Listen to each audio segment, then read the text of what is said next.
Hello, once again, Super Potters. His name is Aaron, and he makes a better window than a door. His name's Tommy, and he speaks for the trees. And you're listening to the SuperPod Saga.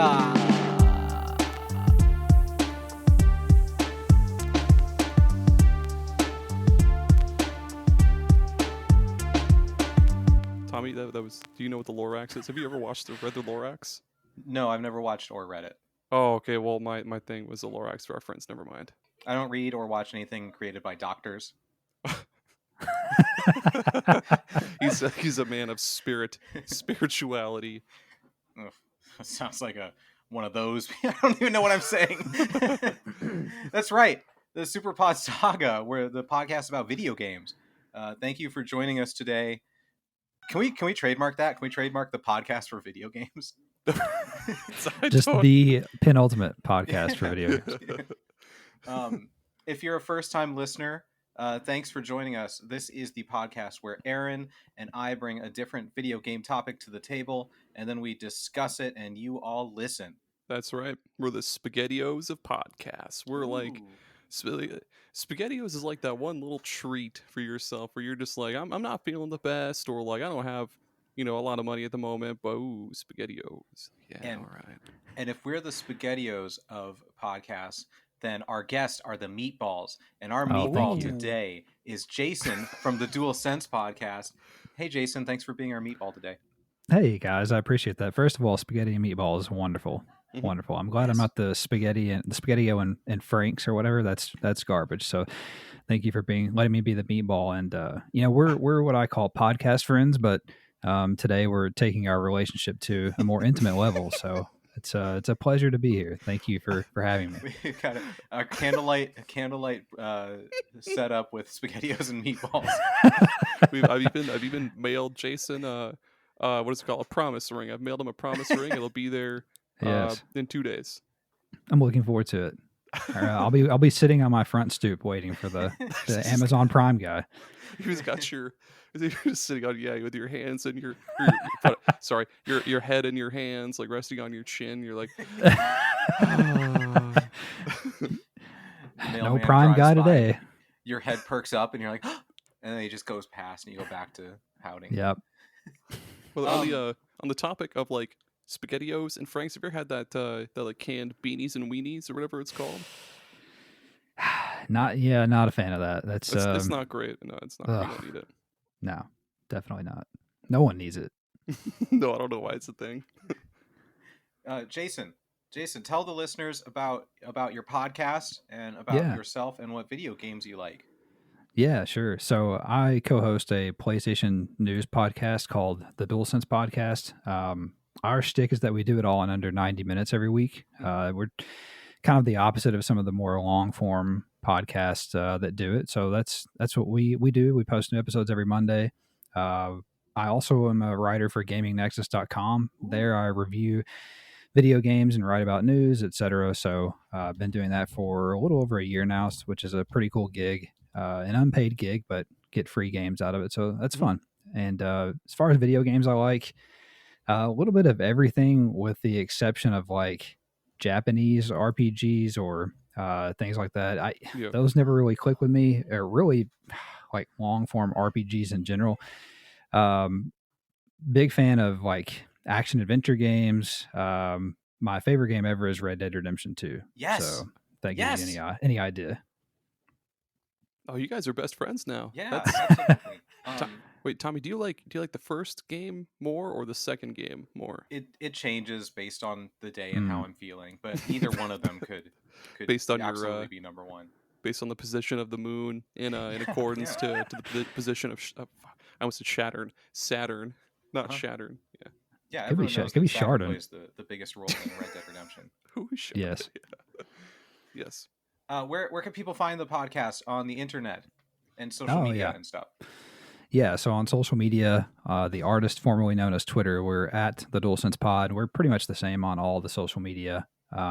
Just search the DualSense Podcast. You can find us. YouTube channel is the same, so you can just listen wherever you fancy it. Believe it or not, a lot of people like to listen to podcasts on YouTube, apparently. So we've discovered that since they've changed over to the new podcast feature on there. So that's kind of cool. But the DualSense Pod or the DualSense Podcast, and you can find us. Excellent. Check it out, people. Go listen or watch on YouTube if that's what you want to do. I have listened. I listened on Good Pods. Oh, A nice. few months ago or so. I haven't touched Good Pods in a long time, but Yeah. He Yeah, listened to YouTube one guy. episode. He listened to one episode and was like, "That's enough." Okay, let's- Most people do, to be honest. It's fine. Okay. But we're here to talk about video games. And what is our video game topic today, Aaron? Well, I mean, people can find us at Oh my superpodsaga.com if they need to. Previous episodes, blogs, social medias, our Patreon if you're so inclined, or if you feel so inclined. But yeah, we're talking about the best unlockables in video Yes, games, or our best favorite unlockables. unlockables, whatever. That's a good one. Ooh. That's a good one. Mhm. How about to start though? We give the people a voice and read what people said on Discord about their favorite unlockables. Let's go. Yay! I'll start. That's right. The SuperPod Saga Discord. You can join it and answer our questions, and we read them on the air. That's what we're doing right now. Mhm. The first one. Let's see. Adam, enter the survival horror, says the fire knife in Resident Evil 3 is the R stand for Revelations? Remake. Rebooted? Yeah. Redone? Magical girl transformation in Silent Hill 3. Oh, and that's a good one. And the Patriot from Metal Gear Solid 3. Oh, that's on my list as well. Did you just add an emote to it while you were reading it, Aaron? I saw it go from 1 Yeah. to 2. I didn't Okay. see the magical girl thing in there. I saw the fire knife thing a while back, but like, yeah, the magical girl one. I'll give it 1 too. That's such a cool fucking unlockable in like any survival horror game. I don't know what it is. What is it? It's a magical girl transformation for the main character in Silent Hill 3, who is what is it? She's the adopted daughter of the main character from the first Silent Hill game. Is that right, Jason? Is that right? You're asking the wrong person. Silent Hill? No, sir. Okay, Yeah, we are definitely the same people. So if Aaron, just pretend if I wouldn't know it, then Jason wouldn't know it. So yeah, we're 2 for 2 so far. Silent Hill. Listen, the furthest I got in Silent Hill was when you go down in the first game. You get down early on. You get down the back alleyway, and there's a guy like crucified at the end, and then you turn around. There's all the fucking. Sorry, can you curse on your podcast? Oh, I yeah. hope so. yeah, Go right as ahead. much Okay. as you want. You could say as many fucks as you want, buddy. Or any Good, other good. swear word. Good. So you turn around, there's all the fucking demons behind you. That's when I turned the PS1 off. Pretty sure it's Yep. PS1. Turn that shit right Yeah. off. But Yep. You're, fuck this trash. You turn off. it's almost like SpaghettiOs with Franks. Terrifying. Well, no, okay, so I forget how you unlock it, but like when you do unlock it, you unlock this special costume for the main character, and she does this cool, like whenever you, I forget how you do it, but she does this cool like anime, I guess like magical girl transformation, like you would see in like Sailor Moon or some shit, and Oh, nice. then she gets this cool little wand or something that she can like blow up enemies with or something. Mhm. Now that super sounds cool. like a video game. That's a game, sir. Another game would be, or whatever. Real Dave Jackson, he says Shrek and Tony Hawk's Pro Skater. That's such a good one. Tony Hawk's Pro Skater had such good unlockables. You can say so many people from those. Yeah, that was. Oh, go ahead. That was one of my picks. I'm gonna have to look for a different one while you go over this. Yeah, we can't be on the same level as the listeners. Adam, Revival and Extinction said the clock in Diddy Kong Racing. Oh, that's Oh, a good man. one. What was his name? Clock. Diddy I don't know. Kong. I don't know what that is. It's Do I play video games? I don't know. Yeah, Oh, same. His name is Yeah, what are TT, by the these? way. Oh. Stands for Turtle Tits. Sorry, listeners. It is not. I'm This is- misinforming these poor people. Teenage Mutant Ninja Turtle tits. Oh, mutant tits. Anyway, Stop. no. Adam, Revival and Extinction. No, my bad. Anubis Hero. Anubis Hero. He says, NGL's not gonna lie. Yep. Tommy Gunn from Resident Evil 4. Yeah, the Chicago typewriter. That's a good one. That's a really, really good one. In Crash Bandicoot 3, one of the bosses in the manual said he uses a Tommy gun, and I was like, "There's a gun named after me." When I was a kid, I was like, "That must be the best gun." Oh my god. Okay, this is a huge, like, gigantic throwback. Okay, so my initials are AK. So in school, people used to call me AK-47. Uh-huh. Nice. Why didn't they ever call you the Tommy gun, Tommy? Because Yeah. they okay, it's You I could had have been a long unstoppable in high school. no, I could have Yes. been, but instead, Aaron, they called me Boner.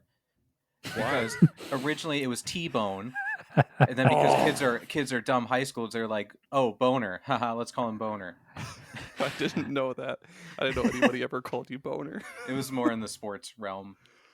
All I remember is mine, and I think James Saban. He was just Saban Tooth or like Saban Tooth. That's a good one. Nice. And then Sam was McMuffin. Yep.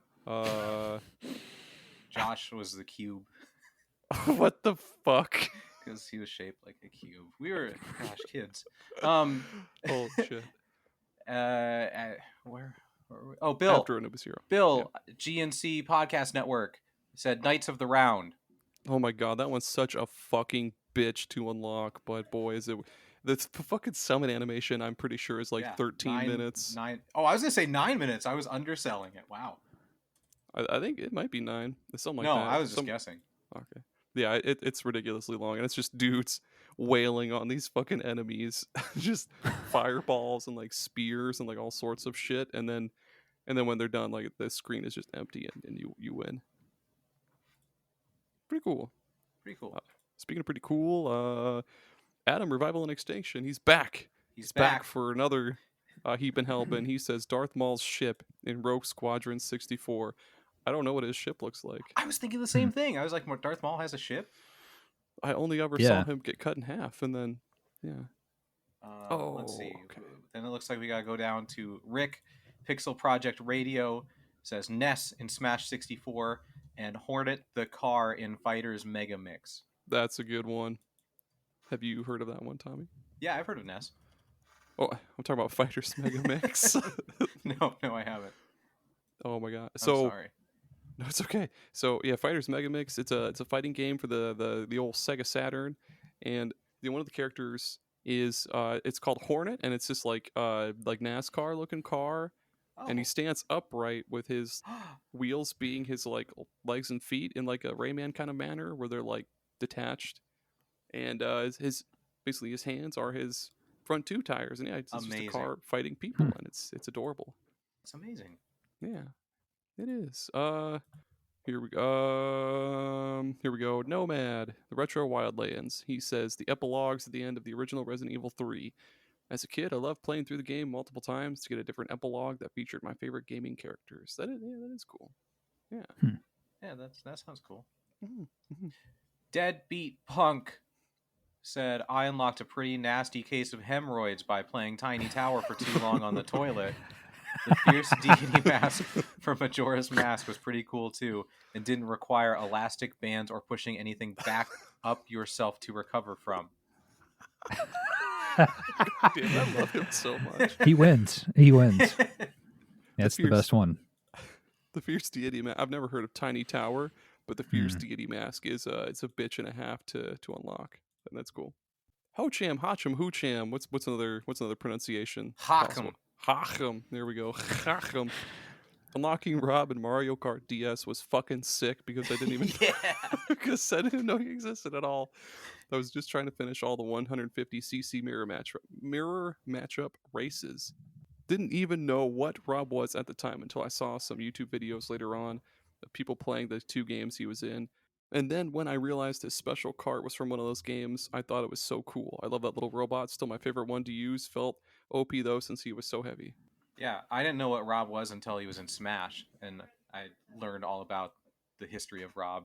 I think my first experience with Rob was also Mario Kart DS. Yeah, he's pretty cool. Yeah. The Butcher 21 says, finding the skulls was always fun in Halo. I loved unlocking the Grunt birthday party skull, LOL. That's a cool one too. Those are also a pain in the ass to find. They are. Yeah, they're fun though. Ooh, a true man of my heart, Bachwheel. He says, I loved unlocking the different weapons in Soulcalibur 2. Yeah, I spent way too much time in my childhood doing all of that. Yeah, you did. Yeah, you did, Aaron. Way too much time. You could have been playing sports. Yeah, you nerd. Could have been playing sports. I did baseball for like a week, and then I quit because there was too much running involved. Yeah, same. You should only run from cheetahs and bears. That's true. That is true. That's true. We don't have much of those in the Midwest, thankfully. Bears every once in a while. Yeah. Most. That's it. That's all. That's it. That's like we said before. If you want your voice heard, join the Discord and answer the question. But now you get to hear from us. It's our turn. The big boys are coming into the room. We're stomping our feet around, and we're going to talk about video games. Aaron, this is your topic, right? Yep, I'm gonna start us off with a big fat bang. Like if you microwaved a turkey or whatever, I don't know, deep fried a turkey. There we go. The so yeah, joke weapon, fucking Bachwheel kind of mentioned a little bit, but like the joke weapons from Soulcalibur 3 were way cooler than the ones in 2, kind of, because they had funny sound effects when you hit an enemy with them. So in Soulcalibur 3, there were just tons of different weapons that you can unlock for each character, and each having like a different effect, like giving you more attack, less defense, more soul charge, whatever shit like that. But the joke weapons basically like underpowered you. They'd be like less attack, less defense. Oh, but here's a funny sound effect. So like one of the best ones is Valdo. He's this like mummy assassin contortionist guy. Like he's just wrapped up in bandages. He has like no eyes, I'm pretty sure. He just does like the crab walk everywhere. And instead of having, he usually has like claws for his weapon, but instead he has tambourines. And so when you hit an enemy with his weapon, it just makes like tambourine noises where it's like ching ching ching ching or whatever sound a tambourine would make. Sung Mina usually has this what the fuck is the word for? I think it's like it's a gigantic spear with like a blade at the end. I think it's called like a Pike. bardiche. Yeah, pike. Yeah, there we go. No, I'm just guessing. That sounds right. But instead of having that, she has a broom, and anytime you hit an enemy with it, it makes like a chicken bok bok bok sound, which is pretty cool. It's so Taki, silly. I know. Taki, she's this ninja lady character, and her joke weapon are these tobacco pipes, just like little corncob pipe looking things. And whenever she hits an enemy with those, it makes like a choo choo like train sound, like choo choo. And when you land multiple hits in a row on an enemy, there's like all these overlapping choo choo sounds, and it's like choo choo choo choo choo choo. or Siegfried usually has these like gigantic, intimidating fucking two-handed swords like Zweihander and shit like that. Instead, he has this his joke weapon is this old like battered fucking oar like that you row a boat with, and when you hit an enemy with it, it makes like seagull sounds like ah ah or shit like that. They're all just so there's way Mitsurugi, he has this like I think it's called like a souvenir sword, which is just like a fake wooden sword, and whenever you hit an enemy with that, it makes like a dull clunk sound, which is fucking hilarious. Just doing this sweet like wind up to do a sweet slash attack, and then just clunk. It's Were these in? You said that they were better in Soulcalibur 2. I don't remember any in Soulcalibur 2. 3 is what these ones are from. 2 Okay. also had joke weapons, but they didn't have the cool sound effects. That's probably why I don't remember them. I know 2 had they just kind of like looked kind of gross. Like the character Maxie, who usually has nunchucks, his joke weapon was called Termite Snack, and it was just these like really gross looking sticks connected by a chain. And yeah, they didn't have the they just made the usual sound effects in that game. I can't think of any. Oh wait, Astaroth, this like big, huge, like 500-pound pile of freshly ground man meat. He usually has this giant fucking axe, and instead he has this like toy hammer, if I'm remembering right. And whenever you hit an enemy with it, it makes like the most delicate, like childlike squeak sound. I'm pretty sure. Yeah, it is perfect. Those are fun. I need to play more fighting games. I think Soulcalibur 2 might have actually been the last fighting game I played. Oh, wow. Oh, man. Yeah, 3 was... It's one that people tend to hate because it was only on PlayStation 2. It's the only one that's only been... Or it's the only one that's been exclusive to a specific platform. But yeah, it's pretty good if you got a PlayStation 2. Because it has this single-player mode that's like... It's like a turn-based strategy game, except when you enter into combat with somebody, you're just playing Soulcalibur, like you're just fighting like you were in Soulcalibur. But it's still pretty cool. Yeah. Hey, you want to know my pick, Aaron? Hey, yeah. It's Peppino from Vampire Survivors. Do you know about Peppino, Aaron? I don't remember any of the names, but I'm going to look him up real fast. No, don't look him up. Let me describe it. Don't look him up. Okay. So, Vampire Survivors is a game with currently 58 different playable characters. Oh my Lord. God. Yeah, they keep adding them, and they get like crazy. Like you can start off like super overpowered with crazy weapons that do all sorts of cool stuff. And so there was for unlocking one, I don't remember if I looked it up or if I found it, but you have to be the dog and attack or heal plants up to like 100,000, and then you unlock Peppino, which is a tree. It is just a tree. Jesus. Just a maple tree. His movement speed is negative 100% because he can't move.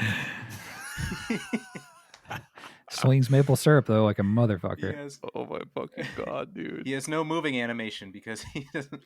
Because he's a fucking tree. And he uses the upgraded garlic, which has that halo around you, which damages enemies that come into it. Mhm. So you can technically try and do a run with him, but it was such a fun moment of being like, let's see what this tree does, and then being like, I can't move. It just sits there. You can pick like the speed boost one to start off with to give you a little bit of movement, but it's still just inching along, like as slow as you could possibly imagine. And that is just such a fun thing to unlock and have the opportunity to play as, because like I said, there's so much of it is just overpowered crazy zaniness and also a tree.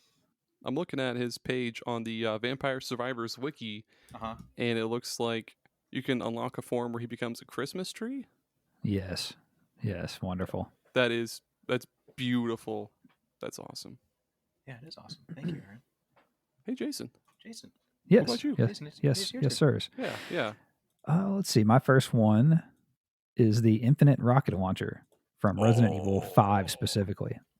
Yes. Although I think it's in multiple Resident Evil games, but believe it or not, the only one that I played is 5, which is like the one, which is funny because like that's the one that's like the most derided by fans. Is like, oh, it's just an action game, which it totally is. Don't get me wrong, but I think if I remember correctly, this was the first one that came to mind, and I think that you had to complete the game in under 5 hours to unlock the rocket launcher, if I remember correctly. And I played that game totally in co-op with a friend, and which tells going. So we beat the game normally, but then we were like, no, we need the rocket launcher. So we did a speed run in quotes in 5 hours to unlock the rocket launcher. And I think if I remember, you could just like toggle after finishing the game. You could just toggle infinite ammo on for everything anyway, maybe. And right. Oh my gosh. Yeah, I think so. It basically makes you a god. It turns god mode on for Resident Evil 5 when you have the rocket launcher, infinite ammo, and it just totally changes the game. If people thought it was an action game before, it really is an action game after you get the infinite rocket launcher. But the fun, it's just stupid fun. And I think if I remember right as well, there were other things that you could unlock for speed running faster than that. So it was almost like one of these like tiered things where you had to beat the game in under 5 hours, get the rocket launcher, and then use that and infinite ammo to beat the game in under like 3 or 2 hours to unlock something else, if I remember right. I wish I could remember what it was. But it was almost like this stacked, speed running that incentivized you to speed run the game to unlock more funny, cool shit at the end of the game. And even playing that game co-op was somewhat tough. I mean, for me anyway at the time, and my friend, I don't know why. Maybe you had to beat it on hard mode looking back on it in under 5 hours, but so that might explain that. But I remember once you finally get the rocket launcher, you're like, all right, we're going to do this again. And you just fucking blow everybody away. And I don't think you could take any damage from it yourself. So like you could shoot it at your feet, I think, and you wouldn't take any damage. So even if you had a zombie or whatever, like right on you, you could just blow them away, which was great. So that was the first one that came to mind for me. And one other thing that really stands out about that game is, have you guys ever played 5? I'm assuming so. Or Too scary. No, I've played it. Too scary. So do you remember the towards the end of the game, and I guess spoiler alert potentially, but there's the scene where you're fighting Wesker in like the cargo ship, and it's like towards the end of the game, and you're fighting him before it like crash lands or something like that. There's a quick time event Oh yeah, in that yeah, in yep. that scene that it comes out of nowhere, and it's like because it's like a cut scene, and he's like talking shit, and he's like, I'm gonna kill you, and you're all this stuff. And then all of a sudden, it's just a quick time event, and it's the fastest quick time event I can ever recall in a video game. And I missed it because I wasn't. I was just watching a cutscene, and he spun my head around 180 and killed my character, whichever one I was playing at. So like it was the most brutal quick time event I've ever seen in my life. It's probably on YouTube, but anyway. So I got the rocket launcher just to go back to kill Wesker in like 2 shots. So Yes. that's the first one that came to mind for me. That's a good one. Anything that makes the game like infinitely more fun. Yes. Good unlockable. That's so funny because like I know in Resident Evil 4, not like maybe in the remake, but like in the original, you just beat the game once and you get the infinite rocket launcher. But I think it does have like splash damage and shit. So like if you hit Ashley or yourself or whatever. But I remember you can unlock a lot of other really cool guns by fully upgrading different guns, like the bow for Sheba. Yeah. The fucking Hydra triple barrel shotgun and stuff like that. Yeah, that one. Yeah. Those were so fucking cool. They were. Totally changed the game too, which I guess is the point, but you know, it was fun. Yeah, people. Yeah, like you said, people shit on that game for being too actiony, but like it's a great fucking multiplayer, great co-op experience. It's just so much goofy shit. Like when Chris is making sweet love to that boulder, and like Sheba's just hanging on for her fucking life. She's gonna die any minute now, and Chris is like embracing this fucking boulder and just punching the shit out of it and stuff. Yeah, it's corny as fuck. Also, are they gonna? I mean, is that the next one? That's what I was just gonna ask. That they remake or remaster or whatever. I mean, I don't know how good of a shape that game still is in, but was that PS3 or is that PS4? Surely not. Yeah, that was PS4. PS3. I think it was 3. Yeah, it was 3. Yeah, I think I actually played it on Xbox 360, but anyway. I'm surprised they haven't done anything with Code Veronica yet. I mean, I don't. I wonder if they'll take the. Yeah, I wonder if they'll avoid the Resident Evil 5 problem by going back to older ones. They haven't done yet. We'll see. Speaking of seeing, how about we kind of already talked about it, but we'll talk about more Tony Hawk guest characters because there's a lot of really fucking dumb ones. Like real Dave Jackson said earlier, fucking Shrek for some odd reason, Insomnia or no, who makes the Tony Hawk? It was Neversoft, right? Neversoft. Yeah, Neversoft was like, hey, what about Shrek? And then they were like, yes, and then his fucking skateboard is just this piece of fucking rotten shit wood. Oh my god, then they had shit tons of Marvel characters like Wolverine, Spider-Man. He could use his webs for different tricks, like he would swing everywhere, and like that's cool. They had Iron Man, Jango Fett, fucking Darth Maul. Hey, shout out to Darth Maul from earlier, the ship or whatever. Darth Maul, he had his lightsaber and stuff. Yep. What else is there? Gene Simmons. I forget what game he was in, but Gene Simmons. Oh, Eddie, the mascot for Iron Maiden. He was in one. This is ridiculous. There was, I forget which game it was, but you unlocked this character that was just like a hand.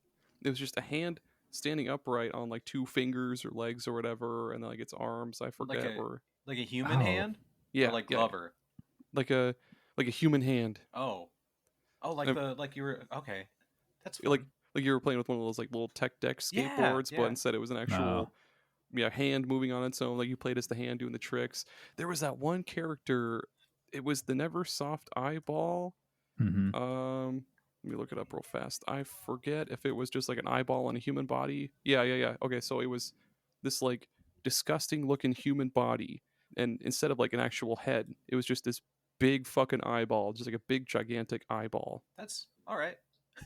That's a character. Yeah, Tony Hawk games had some really cool stuff, and they really rewarded you for your time for like unlocking everything and doing whatever. They gave you some pretty fucking sweet unlockables. Or you could be one of those, I guess, fun haters that uses the unlock all cheat and just fucking rips all of the replayability and fun out of the game. But I mean, I guess no, if you've already played it and you just want to. Aaron's throwing eggs at the Game Shark offices. In action replay.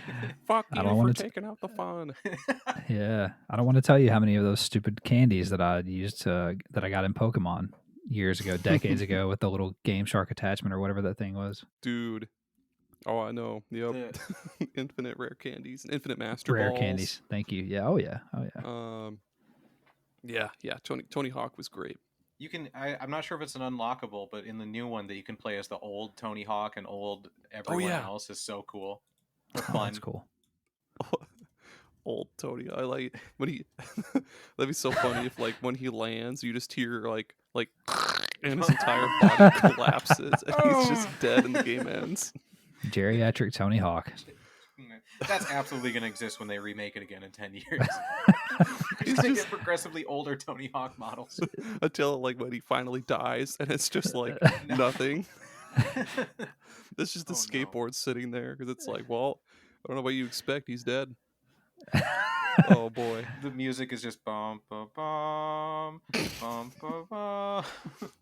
No way. Tony Hawk would have something way fucking cooler at his funeral. Like he would have I don't know what Yeah, I don't know what Tony Hawk listens to, but like they would have just one of the soundtracks in the games. It'd be going. cool though. You'd have Offspring playing during his Oh, yeah. during his wake. Everybody's eating like open-faced ham sandwiches and jamming to some Offspring or like Santeria or something. Yeah, I think you're right. Shout out to Hey. open-faced sandwiches at funerals, by the way. It's the cheapest option. Underrated Wow. underrated Big- sandwich. big I'd say fan, huh? overrated. I'm tired of that shit. Go, Wow. Tommy. Speaking of Neversoft, a game that makes me Neversoft is Into the Breach. And my favorite. That's why they call you Boner. That the squad that you can unlock squads by paying the in-game currency. The one that I had the most fun with was the Flame Behemoths. They That's a good one. specialize in setting everything on fire. You start with the passive ability of being protected from fire so you don't take fire damage, and everything you do just sets things on fire. The flame mech has a flamethrower. The meteor mech has an artillery that sets things on fire, and if you level it up, it can fart out fire from the back and set the tiles behind on fire. And then you have a swap mech, which just teleports. It swaps places with something. You're like, oh, that's interesting. That's not really flame adjacent. But then you realize you move the swap mech into the fire, swap places with an enemy, bam, it's on fire. Oh, Brilliant. that's cool. Yeah. Or just drop them in water, too, because they can't swim. So just hover over some water and swap places with them. Way overpowered.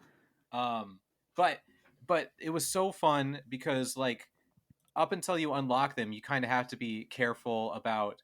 It's more like the bugs are attacking and you're trying to stop the damage. You're trying to mitigate the damage as much as possible. And then when you get the flame mechs, it's just like, nah, set fire to everything. Just put everything on fire. And being at the end of the stage and seeing everything ablaze. And then when the mechs go away and you see the little speech bubbles from the people in the buildings, they're like, they saved us. We love the flame mechs. As everything around them is burning to the ground. There's so many good squads in that game. What a great game! It's my favorite puzzle game. That's not a puzzle game, but like, yeah. I really like. It's called Blitzkrieg, where it's got the one like thunder whip guy. Oh yeah. And you can chain it through. Yep. You can chain it through buildings or like through other enemies and shit. It's got the one hook guy where you can like pull an enemy, and that's really cool. Or the boulder mech, you can like toss a boulder at a motherfucker, or like. Throw it at like an emerging enemy, keep them from coming out. Or same with the hook guy too. Yes. Put them like right by an emerging spot and then hook an enemy and then kill an enemy with that. Oh my god, that game makes me also incredibly hard. I need to go back to that game. What a great If it game! lasts longer than 4 hours, call your doctor. And it's on It's mobile the Flame too if you have Behemoth's Netflix. doctor. Have you played that game, Jason?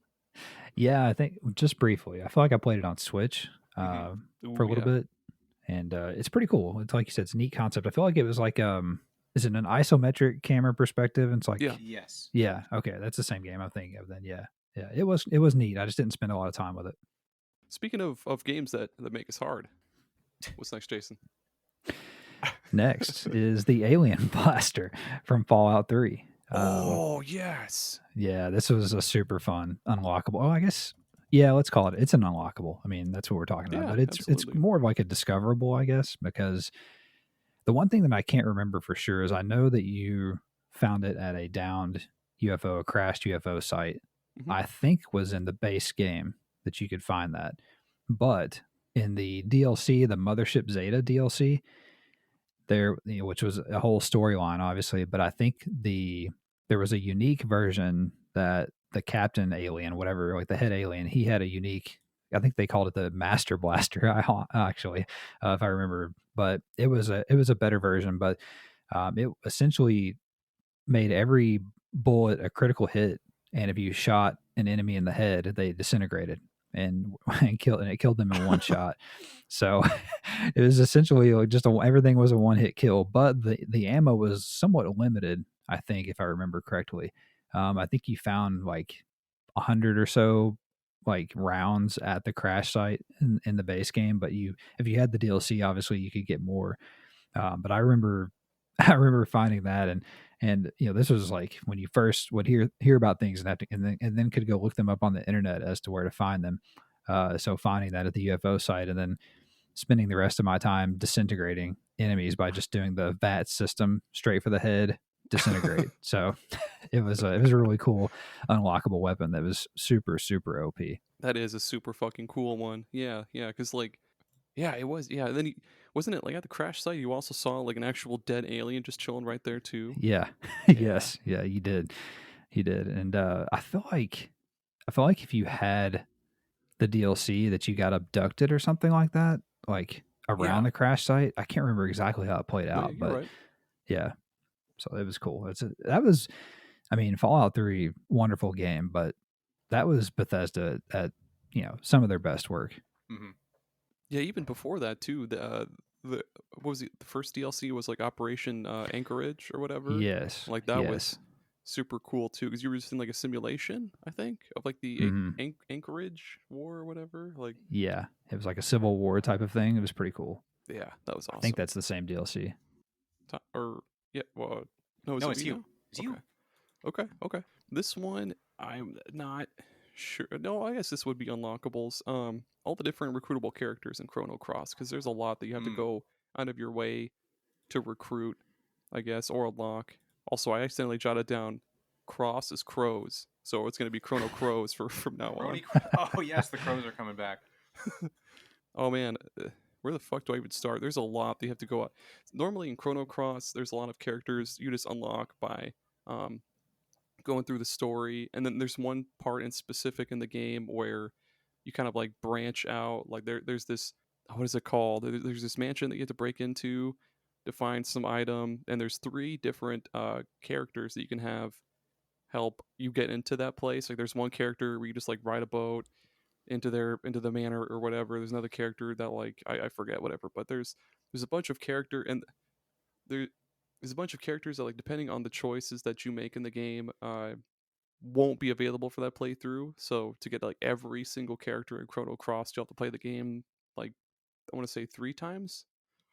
Wow. And there's even more that are like super pain in the ass to unlock. Like what is it? There's this one character whose name is Turnip, and he's just like, he's got a turnip for a head, and he's just like this little short knight guy. Basically, he's got a turnip for a head, and you have to basically find this like turnip bulb or turnip seed or whatever in one part of the game, and then you have to come back to a later part in the game and like plant the seed in this one specific spot that you wouldn't have known, like you wouldn't have known to plant a seed in, because it's just this like smoldering spot in this area that like was lit on fire or something, and then you If go you on know, throughout. you know. Exactly. And then you go through the game, you come back, and you have to put something else on the spot where you buried the bulb or something, and then leave again and come back again, and bam, that turnip will grow into this like little night guy named Turnip. There's Wow. also another character early on in the game called Poshul, and it's this like not anthropomorphic. It's just like this pink dog creature, and what is it? You have to go to this restaurant in like the first village you start in the game to find this like bone, because like Poshul, when you talk to him, he'll be like, "Oh, I love bones. I really like bones," and he has this like stupid speech impediment because he's a dog with his tongue out. But you'd find this bone in the restaurant, and then you take it to Poshul, and he'd be like, "Oh my gosh, is that a bone?" And then he'll join you, and that's cool. That is. Oh, what else is there? The worst, the fucking worst is this. There's this skeleton clown called Skelly, and you first find his skull early on in the game. He'll tell you that like you need to find the rest of his parts, the rest of his body parts, and he'll join your party or your whatever. And so you'll go around the game and you'll find like his you'll find his angry scapula, a bag of mixed bones, his good backbone, sturdy ribs and shit like that. And then when you find all of his places, you take him to his grandma's house, and then he'll be assembled and join your party. But he sucks. Awesome. Yeah. Oh my god. And then there's what is it? There's this like sentient voodoo doll. I think his name is Juju, I think. There's this one. No, when you first go to the other world, you go to the basement of like the house that you used to live in, and this dude will be like praying and worshiping, and then you go get something and do whatever, and you're supposed to take it back to him and you unlock the character. But like again, it's one of those things that you wouldn't have known about if you didn't already play the game or look it up. It like some of them are just so out of the way and so yeah, I guess out of the way and like hard to even like think about. I don't know. There's a lot of really weird ones, but yeah. My favorite thing about hearing you talk about Chrono Cross is I genuinely cannot even envision what any of this looks like in game. Google it. It'll show you. They have like little in-game models. No, Google I just me, mean like bitch. it just sounds so crazy and wild and off the wall. Yeah. How any of Yeah. that fits into a single game. I know, it's a lot of them, even though they are like bizarre and look cool and like you'd want to use them, a lot of them just suck. and that sucks ass. Like, yeah, the voodoo doll, Mojo is his name, by the way. He sucks. The clown Skelly, he sucks. Turnip sucks. Oh man, yeah. Great at committing tax evasion, though. Yeah, Great at evading tax yeah, evasion. exactly. Yep. Ripping up all those documents and fighting the god Mayor Onion. Yeah. Aaron, do you hear that? What? It's time for an ad break. Oh, okay. All right. We'll be right back.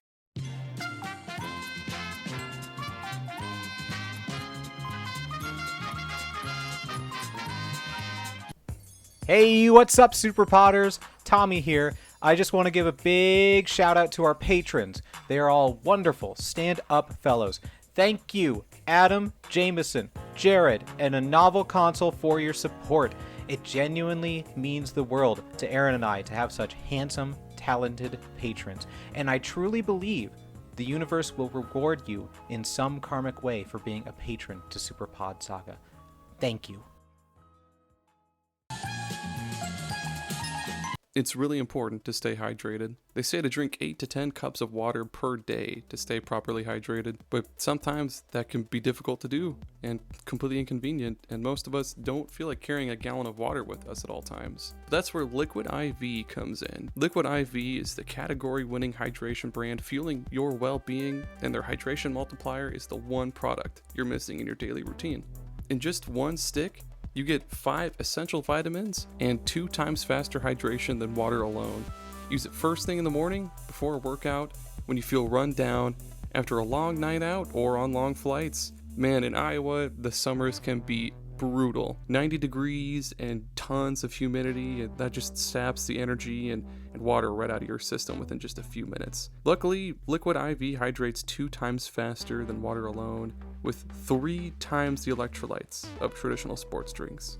It's very important to replace those electrolytes, you know? And I just love how quick and easy it is to use Liquid IV. You just get 1 packet and a bottle of water, and you just pour that packet into the bottle of water, shake the heck out of it, and bam, you are good to go. Since using Liquid IV, I've felt way more alert, active, and just plain better versus drinking water alone. My favorite flavors to go to are the Yuzu Pineapple Energy Multiplier and the Tropical Punch Hydration Multiplier. I can't get enough of those ones. And what makes them even better is, like I mentioned earlier, they're packed with 5 essential vitamins like B3, B5, B6, B12, and vitamin C. And again, 3 times the electrolytes of traditional sports drinks. And they're non-GMO and free from gluten, dairy, and soy, which is just great. So you can get 20% off when you go to liquidiv.com and use code SuperPod Saga at checkout. That's 20% off anything when you shop Better Hydration today using promo code SuperPod Saga, SuperPod Saga at liquidiv.com. You have a great one, superstars.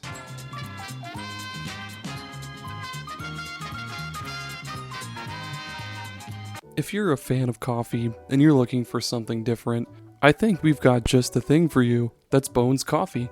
Bones Coffee is not your usual coffee company. Of course, it's all sugar-free, gluten-free, all that stuff, because it's just coffee, nothing added to it. But they roast each batch of coffee beans to your order, and they've got just a bazillion different flavors to choose from. They've got your usual French vanilla, salted caramel, they've got Irish cream, of course they've got decaf, single origin coffees like Kenya, Guatemala, stuff like that, even what they call high voltage, which is extra strength, extra caffeine. But they have all sorts of other awesome kind of out of the box flavors. They've got ones like cotton candy, maple bacon, and even mint chocolate chip ice cream.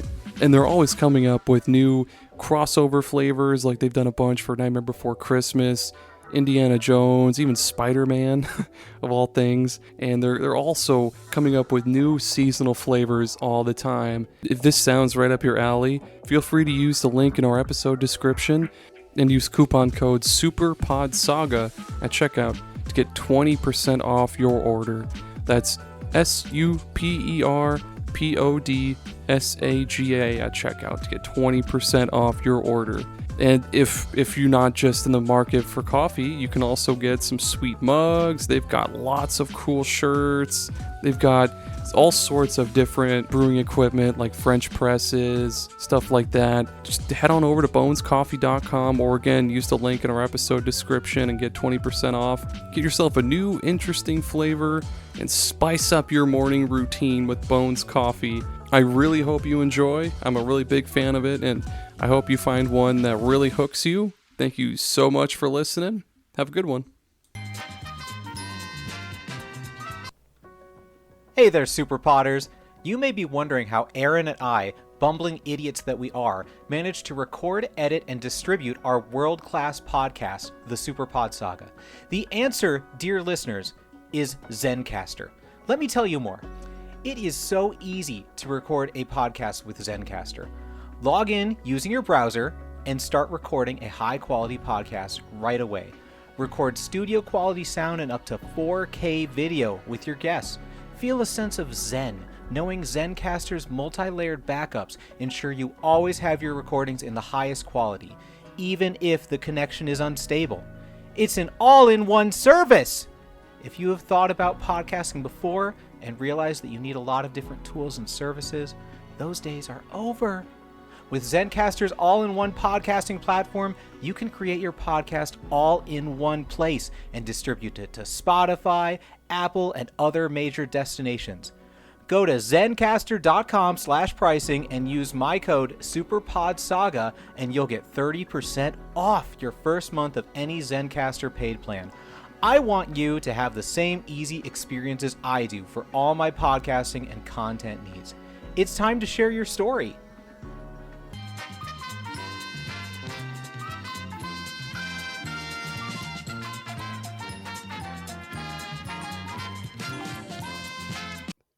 I don't know, Aaron. No, it's okay. Shit. Hey, Tom. No, we've done that already. Hey, Tommy. Hey, Aaron. Do you like being able to hear things? Yes, I do quite enjoy that. Fuck, I don't know where I'm going with this. Well, now I can hear things. Now you can hear things worse. Introducing. Introducing. Fuck, this isn't a good one at all. Introducing cotton earplugs. No. Aaron. Fuck, man. I should have really prepared one beforehand. I think that let me tell you, I've heard of this product that helps you hear better. You can hear things from 7,000 miles away. But it's very pinpointed, so it's like a satellite dish back in the 90s that you have to aim perfectly. Oh, You just have to aim and hope for the best. what's that? What? Tell me your exact location in relative, close to where I am, northeast. You're not going to need a cell phone anymore. You just have to pinpoint to where your friend is at. And then you can be like, "Hey, where are you at?" And hold on, let me get my ear pinpointer targeted on you. And then 4 hours later, you can get it pinpointed, and they can tell you where they are. Or you can get like a built-in radio transmitter built into your head, and then that way you can communicate over radio waves. But I mean, yeah, it'll take probably about 4 hours or longer to get to your friend. As long as you're tuned into the same frequency. It's got to be 107.0, not 107.8 or 0.5. It's got to be, otherwise it'll be a little bit fuzzy. It's got to be in that same frequency, that right direction. No rain at all. Fuck. If there's any wind, it's not going to work. Even a light breeze, this is not going to work. Rain, wind, too much sunlight, too cloudy, snow, anything at all. You name it. Your friend is stuck. They're dead. You'll never hear from them ever again. In perfect weather conditions, if your cell phone is dead, if your car tires are flat, if you have no other option, this is going to be a great product for you. And you know what? You can even sometimes listen to TV channels and those like weird cable or satellite music channels where like it just plays music over like a static image. Like that's cool. Right on. Yeah, I'll listen to some Toby Keith. Granted, I'm facing the like cardinal southwest and not any other direction. That's cool. And daylight savings time really messes with everything too, so you can't use it for 6 months of the year. What do we call this product? It's long range high frequency audio helpers. Hang on. Long range audio frequency helpers. That's LRAFA. LRAF. Or yeah. LRAF. Yeah, thanks. Thanks for sponsoring the podcast. No, hold on, Jason. What do you think of LRAF? What's your experience been like with them? Oh, it's been wonderful. It's really helped me down in my lair, my podcasting lair, which doubles as my wife's art studio. So yeah, highly recommend. And Toby Keith, yeah, it's great for listening to Toby Keith. No, post 9/11 Toby Keith, or pre 9/11 probably is the better version of Toby Keith, honestly. Yeah, we can all agree to that. When you say lair, it's not underground, is it? Right? It's just a room. Like technically, it is underground. It is in the basement of my dwelling. It's technically underground. Oh man, hold on there. I don't know if you're gonna be able to get a perfect reception down there. You're gonna have to move maybe forward a few inches, depending on what direction you're facing. Yeah, I'll get by one of the two windows that are in my basement with the vines growing outside. Maybe wrap some tin foil around the antennas or whatever like you used to do in olden days. Indeed. I'm feeling like Joaquin Phoenix now. God damn. Thanks, LRAF, low range. What is it? Low range. Long range audio frequency helpers. Thanks them. Thanks.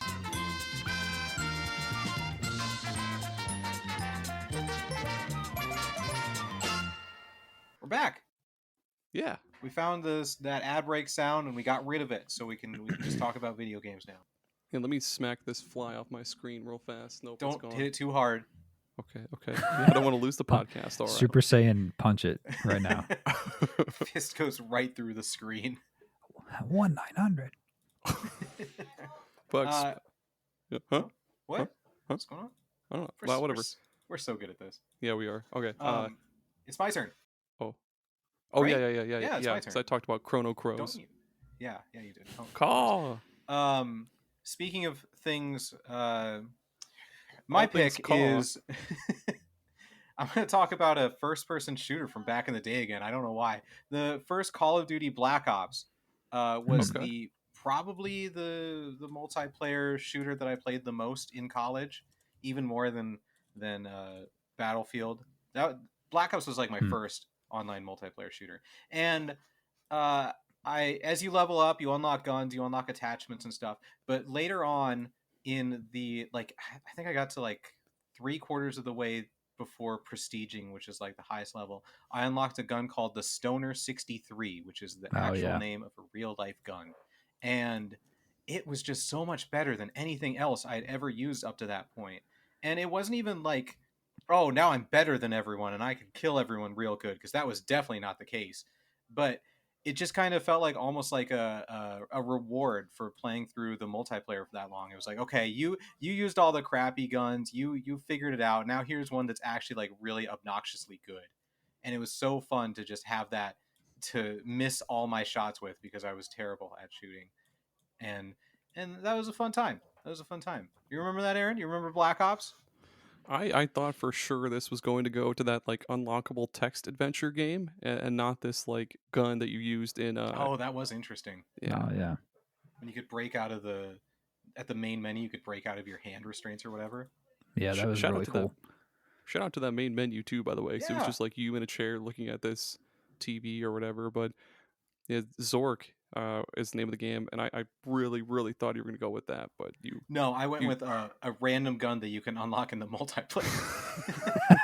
really subverted my expectations there, and I like it. Thank you. Thanks, Tommy. You're welcome. Okay. The numbers, Mason. What are the numbers? My name is Victor Reznov. Is that the same game, Victor Reznov? Man, I don't know. Hey, Jason. Yo, What's back to your me, next huh? pick, my guy? Hang on, let me turn off my LRAF. Okay. Okay, I so- can hear you much better now. Good. So my next unlockable here is the Mayan outfit from Assassin's Creed Black Flag. It's not necessarily a late game. I guess it is a late game outfit, but you had to complete 16 puzzles around the game world to unlock the Mayan outfit.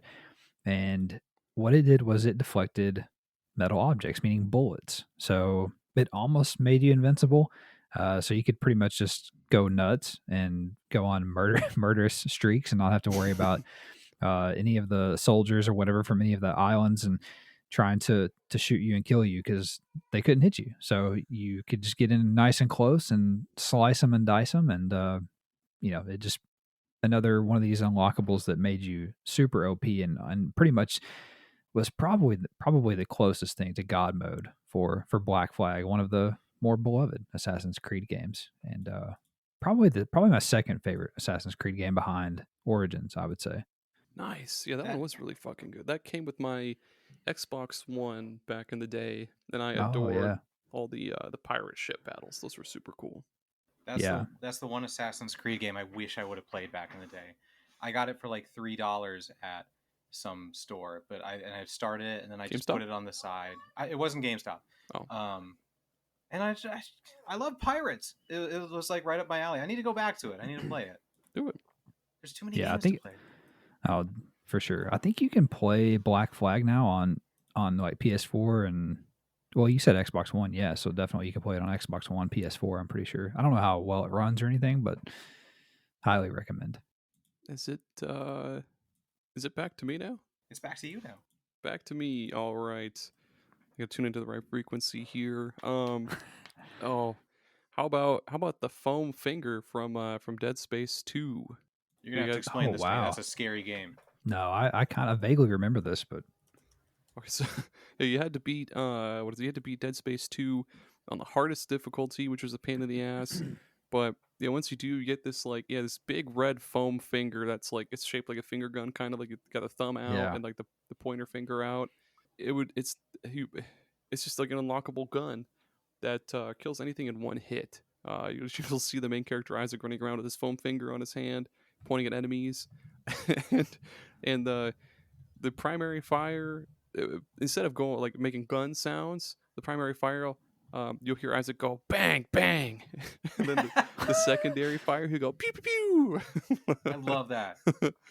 And yeah, basically it's just the greatest thing ever. You just point it at an enemy, and then he'll go pew pew pew, and then the enemy fucking explodes. Like there's no like shooting them apart or like dismembering them like there would be without that gun. They just fucking explode, and it's got infinite ammo, huge fire rate.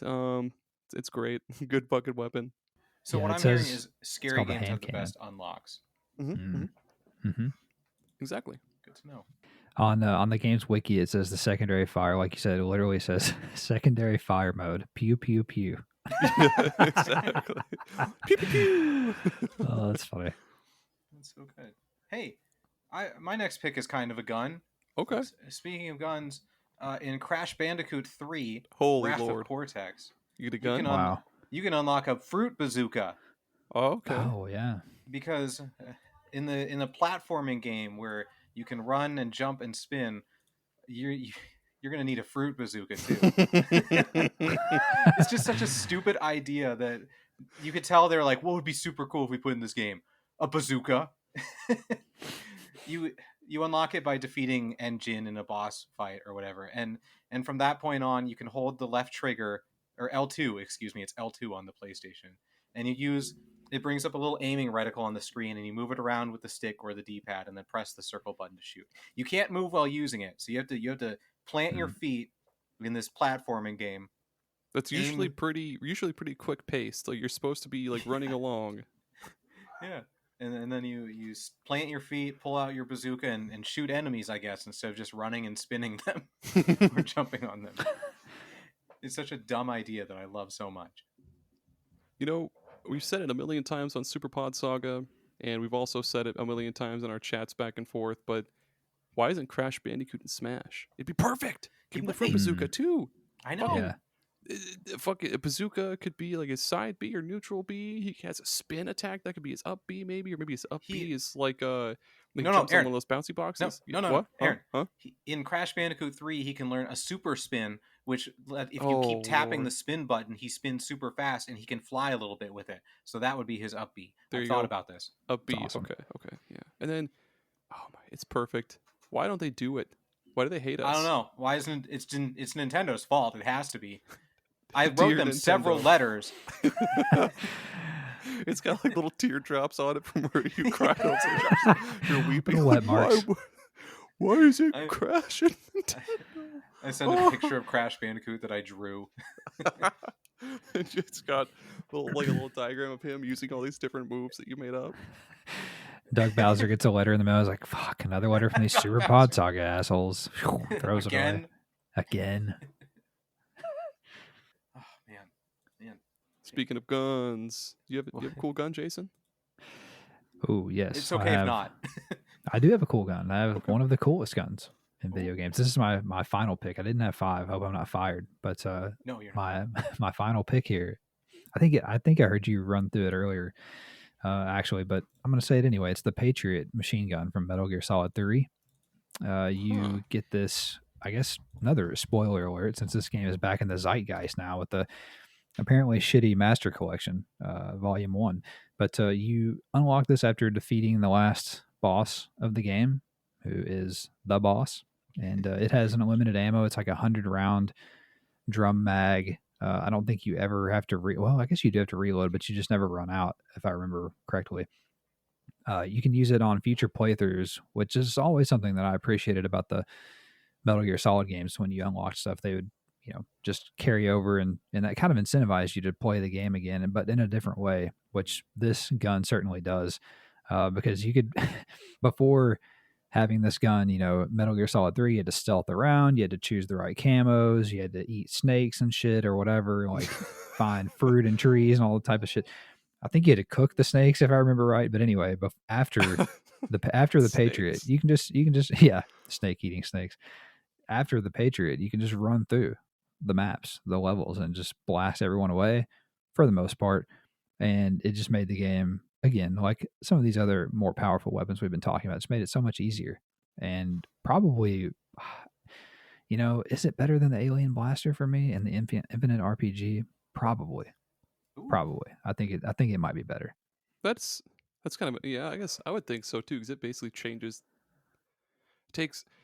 you'd have to go normally pretty fucking slow through Metal Gear Solid, but instead, you can just run through it with that. Whereas like Fallout and other game, you would just like run through anyway.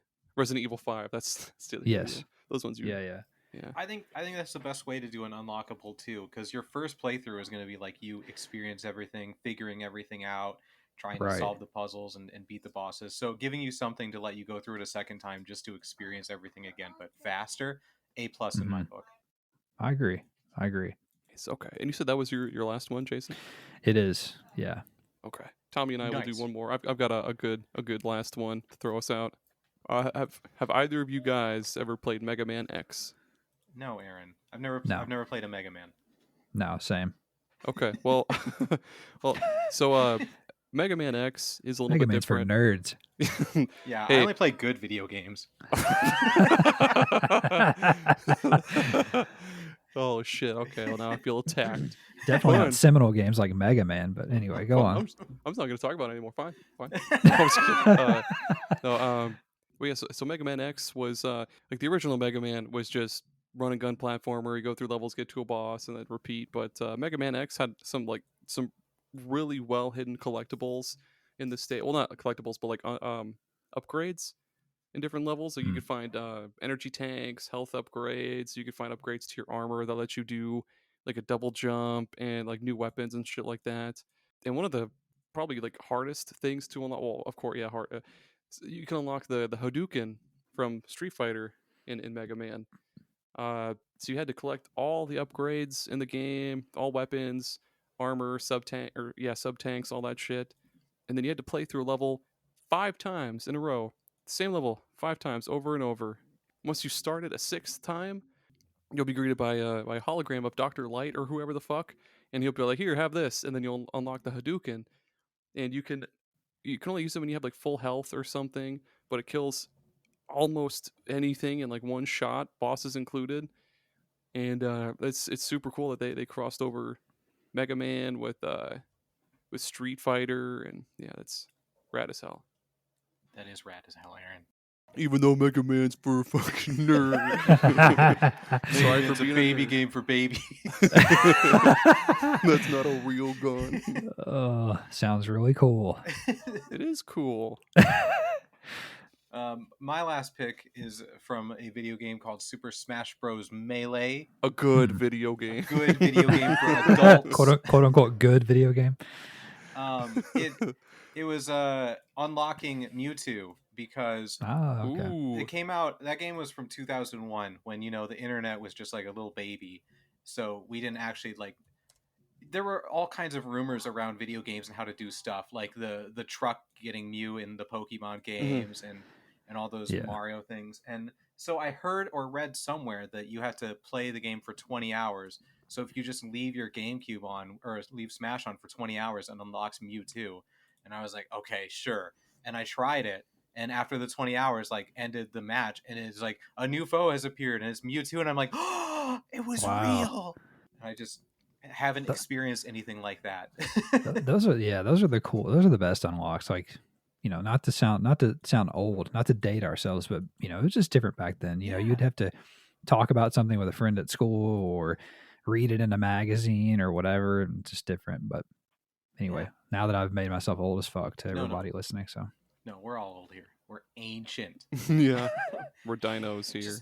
Just like another one like that was in Pokemon Gold. There was the duplicating glitch when you turn off the Game Boy when it's in the middle of saving. That was another thing that was like, that can't be real. There's no way that would be real. And also, it's probably going to erase my game because I'm it's playing turning with fire. it off exactly when it tells me not to. And when I first turned it back on and had 2 Tyrannitars, I was like, this is magic. Yeah, this is wonderful. The rumors were true. One of my favorites from Smash Bros is probably from like the original Smash Bros on 64, being able to unlock Luigi, but like you have to do it you have to break the targets with all the starter characters and shit, and that was pretty cool. I forgot about that one. That is a good one. There is. Oh my god! I want to look at the ones for Melee. That one had a lot of good ones. I think to get Falco, you had to beat 100-man Melee with anybody, and then man, I miss when games actually had unlockable characters and didn't unlock everything for you like right away, like the big fucking babies we are. And all those random modes that were just like, I don't know, go beat some targets up. Here's 100-man Melee. Just go nuts. Yeah. Hey, guess what? If you do that, if you do that, here's Falco. There you go. I remember because I was a single child in a small town. I would just set up the Smash Bros tournaments, so it was all CPU, and I would just watch the fights and record everything and stats and stuff because I'm a cool guy. I too must be cool because I did that with Soulcalibur too, Tommy. Yeah, but in Smash Bros Ultimate, I just had that memory, and I was like, oh, I want to do that again. Let's relive my childhood. And so I set it all up, and I hit start, and it just simulated all the matches. I didn't even get to watch them. It was just like all the characters beating each other, and then it was done. And I was like, no, my childhood. And another letter went out to Doug Bowser. Yeah, another letter to Doug Bowser. Tommy's got all. It's like Steve Buscemi in that one Adam Sandler movie. Can't remember what it is. Waterboy.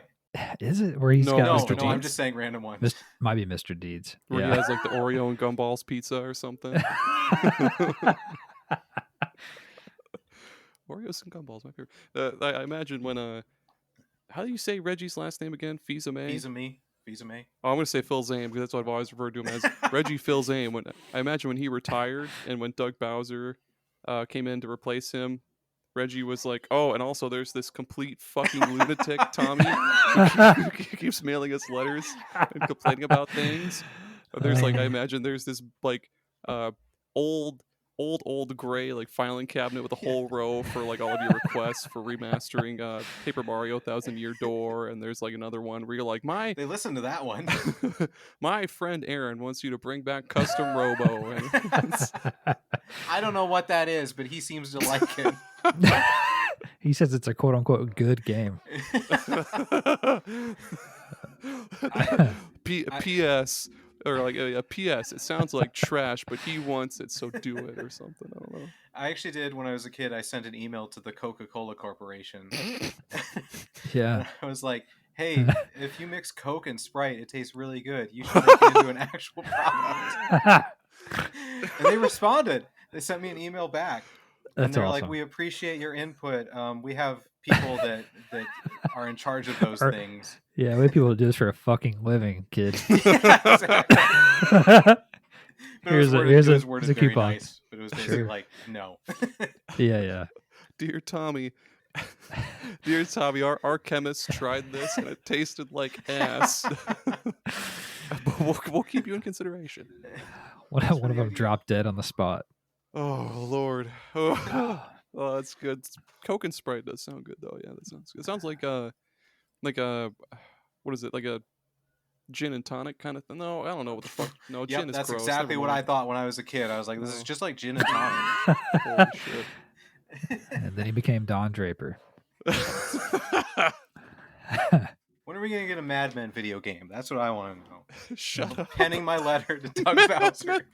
Yeah, Nintendo exclusive. Nintendo exclusive Mad Men game. Or Blue Bloods. What's another like obscure like that show? Oh, what's that stupid one? Burn Notice. Burn Notice. Had the old lady that smokes a cigarette in every scene. That was a joke about Lost, but they made a Lost video game. They did. Okay. Great show, by the way. Oh, my favorite show of all time. I think we brought this one up on our very first episode, but they made a Bachelor game for the Wii. Oh, God. Jesus. Oh, they should make so like, you know how they did. We're getting so off topic, but I don't really care. Are. Sorry about that. It's okay. That's what we do every episode. You know how they did that, like Ninja Turtles Shredder's Revenge? Yeah. Mm-hmm. They got to do that, but with Golden Girls, because there's 4 of them, right? Betty White, the ugly one, Aaron. the fancy one, and the really old one. Yeah. I have bad news. What? Someone was making a Golden Girls JRPG. Oh, yeah, like Persona. Oh, they canceled it. They didn't have the time to dedicate to finishing it. Oh man, I just remember. I would have played. That would have been my first JRPG, unironically. Golden Girls. Damn it! I don't want to do this anymore. Yeah, I'm out of steam. This is gonna be the end of the show. Jason, where can people find you and your podcast again? Give them one more in case they skipped over the beginning. Plug. Yeah. They'll probably skip over the end for sure, but you can find my show, the Dual Sense Podcast. It's a weekly PlayStation show on all the usual podcast services. Apple. What's the other one? Spotify, YouTube, of course. On social media, we go by @TheDualSensePod. Pretty much everywhere. If you want to see me write some shit about video games and review video games, you can find me over at GamingNexus.com. Most recently reviewed a PSVR 2 game called Vampire the Masquerade Justice. Oh, And I'm currently reviewing a couple of games. One is the Modern Warfare 3, and another one is a bit of a secret for a few more days. So anyway, yeah, you can find me all those places and check me out. Check us out. Yes, check Jason out. Thank you for being here, Jason. You're a Thank wonderful you guys guest. for having me. Yeah, it was an honor. It was an honor and a pleasure, and a lot of fun, of course. Excellent. Oh, I love hearing that it's fun. Aaron, where can people find more SuperPod Saga gooey goodness? if they need more meaty, chunky, stewy SuperPod Saga goodness, you can drive yourself on down to the library, pay like $2 to use their internet, and go to superpodsaga.com. Previous episodes, blog, socials. If you enjoy the show and you want to support us, support page, Patreon, $2 or $4 a month, bonus episodes, all that jazz. Maybe even a sticker. We're thinking about giving out stickers too, because I have a whole stack. Free stickers if you pay us money. You can put them on anything. You put them on a turtle if you want to. I don't care. Put them on your screen, right in the middle of your monitor. Put them on a letter to Doug Bowser. Doug Bowser. Oh, do you think he would do that? This is gonna turn into something bad if we become actually a big podcast. Do you think if we like sent an email? No, I guess a letter to Doug Bowser, and we were like, "Hey, Doug, we want to be the official like Nintendo." No, not Nintendo pod. I like other non-Nintendo. Never mind. No. Good idea, Aaron. That's a good okay. one. Thanks. If you want more good ideas from us, check out our social media. Check out Jason's stuff because he's got cool stuff. And keep playing video games. Keep on rocking on. You guys are the best. Thanks, listeners. Have a great day. Bye. Yep. Wait, Bye. no. Hold on. Don't leave. No one leave. Yeah. Don't leave. Everyone come back. Do you guys want to know what we're going to talk about next week? Yeah. Except Jason, because Jason won't be back next week.